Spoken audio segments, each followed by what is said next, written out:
আগুন জ্বলতেছে না ভাই, আপনি শরীরে লাগবো। আরে না, শরীরে লাগবে না, বুকলো যাবেন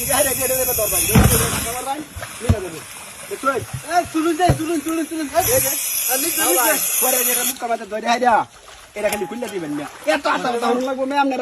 এটা বুঝলে সে, হ্যাঁ, গরম হয়ে গেছে।